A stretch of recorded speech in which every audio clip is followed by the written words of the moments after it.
Mini-tunelurile nu se folosesc numai iarna, așa cum se vede în această imagine, ci tot timpul anului avem nevoie de mini-tuneluri în grădină, pentru protecția plantelor în diferite situații.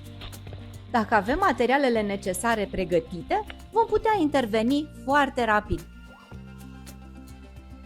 O primă utilizare a tunelului este protejarea răsadurilor care, după ce le-am crescut în casă, au ajuns la momentul transplantării. Ca să le călim, adică să le trecem treptat la condițiile de afară sau din solar, unde vor fi plantate definitiv, le putem așeza într-un tunel umbrit în primele zile și închis eventual noaptea, dacă e prea frig. Dacă tunelul este orientat est-vest, putem să-l umbrim cu 1-2 straturi de folie microporoasă așezată spre sud. 2.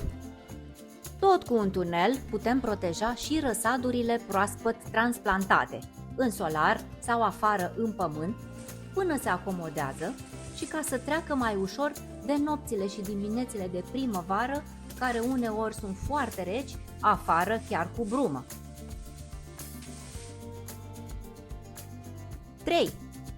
Când plouă abundent, o perioadă lungă de timp, unele plante, cum ar fi, de exemplu, cele de căpșuni, au nevoie să fie protejate de umiditatea excesivă.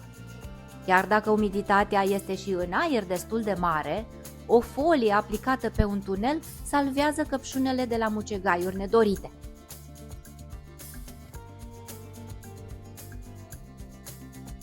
4. O altă situație în care folosim cu succes tunelul este pentru protejarea plantelor de atacul insectelor dăunătoare. La varză am avut anul trecut montată plasă anti-insecte pe un tunel și rezultatele au fost foarte bune. Fluturele verzi nu au avut cum să pătrundă să depună ouă, deci nici omizi nu au fost ca să ronțăie varza. Sunt mai multe variante de plase, dar vom vorbi despre ele la momentul potrivit. 5. Chiar și plasa de umbrire o putem aplica pe niște arce și să formăm astfel tuneluri răcoroase de protecție în caz de arșiță. La cât e de cald în ultimul timp, trebuie clar să fim pregătiți. 6. Pentru a avea verdețuri pe timp de iarnă, putem amenaja tuneluri de protecție în care să creștem în condiții mult mai bune plante rezistente la temperaturi scăzute și să le protejăm și la care să putem avea mai ușor acces, chiar dacă zăpada e mare. 7.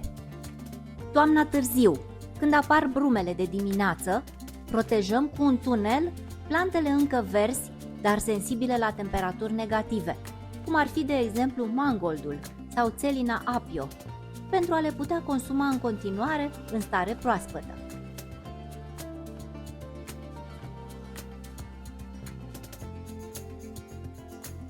8. Folosirea de mini-tuneluri în solar.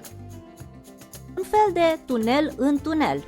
Este o practică frecvent întâlnită la grădinarii care doresc să obțină legume mai timpurii sau să le conserve mai bine pe cele crescute pentru sezonul rece.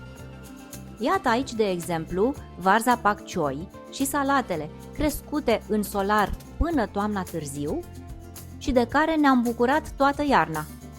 Despre cum am crescut varza pak choi, o legumă crocantă și rezistentă la frig, protejată de tunel, găsiți link în descriere.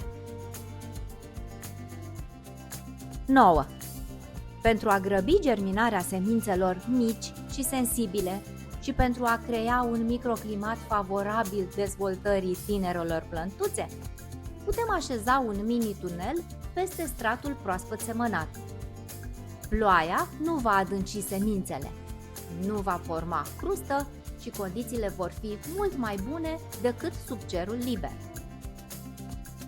Se apropie vremea de semănat răsaduri. Playlistul ce apare pe ecran conține toate informațiile necesare pentru a face în casă răsaduri de calitate. Vă invit să-l vizionați. Data viitoare vom vedea ce materiale avem nevoie pentru un mini-tunel reușit. Până atunci vă doresc sănătate, că e mai bună decât toate!